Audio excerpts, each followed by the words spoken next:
et du M23. Semer la terreur et paralyser l'assistance humanitaire. Mettons en garde contre le piège du prétexte fallacieux avancé par le gouvernement rwandais qui brandit la protection d'une de nos nombreuses minorités comme justification de son ingérence. La réalité est tout autre. Aujourd'hui, dans le camp des déplacés congolais, les victimes sont de toutes les ethnies, y compris les Tutsis congolais qui subissent le même sort tragique que leurs concitoyens face à la violence des forces armées rwandaises et du M23. Alors que nous faisons face à cette catastrophe humanitaire, il est clair que cette crise est directement liée au pillage économique de notre pays. Le dernier rapport du groupe d'experts des Nations Unies révèle l'ampleur du pillage orchestré par le Rwanda. Chaque mois, plus de 150 tonnes de coltan sont illégalement extraites et acheminées vers le Rwanda, où elles sont frauduleusement étiquetées pour l'exportation.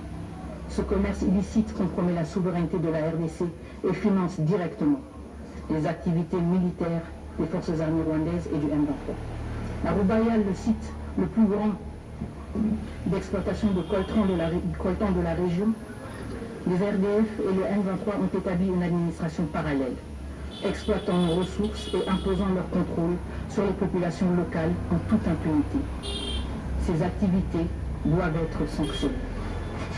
Cependant, cette exploitation illégale n'est pas un aspect, n'est plus qu'un aspect de l'agression menée par le Rwanda. Depuis le début de leur campagne de terreur en 2022, les RDF et le M23 ont systématiquement ciblé les forces de maintien de la paix. Le 24 janvier 2025, le général-major Peter Chirimwami Nkuba, gouverneur militaire du Nord Kivu, a été lâchement assassiné par les forces armées rwandaises alors qu'il commandait sur la ligne du front. Le 25 janvier, 9 soldats sud-africains, 3 soldats du Malawi et 1 soldat uruguayen ont été tués dans les affrontements avec le Rwanda et le M23. Un char des Nations Unies a été incendié, marquant un nouveau seuil dans l'hostilité ouverte envers les institutions multilatérales. Par ailleurs, une compagnie de casques bleus tanzaniens à Kanyabayonga reste jusqu'à présent encerclée et coupée de tout approvisionnement par les RDF et le M23. Le dernier rapport du groupe d'experts révèle également l'utilisation par les RDF et leurs supplétifs d'un arsenal sophistiqué. Missiles solaires, mortiers guidés par GPS et missiles anti-chars. Ces violations flagrantes du régime d'embargo sur les armes et le droit international humanitaire menacent gravement la paix et la sécurité de la région des Grands Lacs. Ces trois dimensions, humanitaire, économique et sécuritaire, révèle une réalité incontestable. Une agression systématique et coordonnée contre la République démocratique du Congo par le Rwanda. Monsieur le Président, distingué membre du Conseil, le processus de Luanda pour offrir un cadre de résolution pacifique a été saboté par l'intransigeance du Rwanda. Chaque engagement pris à Luanda a été piétiné, à commencer par le cessez-le-feu du 4 août. Aussi, depuis l'établissement du mécanisme de vérification ad hoc renforcé à Goma le 5 novembre 2024, le Rwanda n'a jamais envoyé ses 3 experts militaires pour superviser la mise en œuvre du dit cessez-le-feu.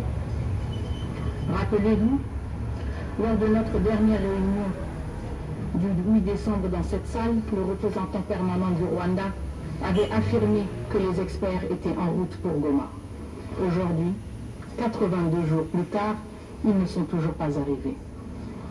Le 15 décembre, le Rwanda a sciemment saboté le sommet convoqué par le facilitateur du processus de Luanda, son Excellence João Lourenço, en ignorant son invitation.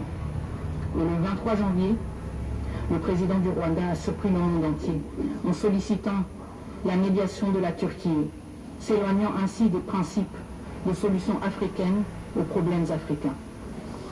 Malgré ce mépris flagrant affiché par le Rwanda pour le processus de Luanda, la République démocratique du Congo reste pleinement engagée et réitère sa confiance en son Excellence João Lourenço.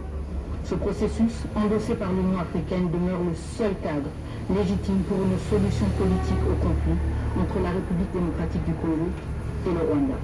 Ce cadre, exclusivement interétatique, ne saurait inclure des acteurs non étatiques au même rang. La République démocratique du Congo rejettera toute tentative d'inclusion du M23 dans le processus de Luanda, l'orientant plutôt ce cadre légitime le processus de Nairobi, sous la facilitation de son Excellence Uhuru Kenyatta. La République démocratique du Congo renouvelle toute sa confiance en lui, rejette toute tentative visant à diluer les efforts de la médiation. Le président distingué membre du Conseil, malgré les alertes répétées du gouvernement congolais depuis 3 ans, ce Conseil est resté passif. Ce Conseil ne peut se contenter de déclarations de préoccupation ou de rester simplement saisi de la question. Son mandat, son devoir est de protéger la paix et la sécurité internationale, de défendre la vie humaine sans distinction d'origine, de race, de religion ou de genre. Ce Conseil est le garant de l'espoir et de la foi en des jours meilleurs, des jours de paix, de développement et de prospérité.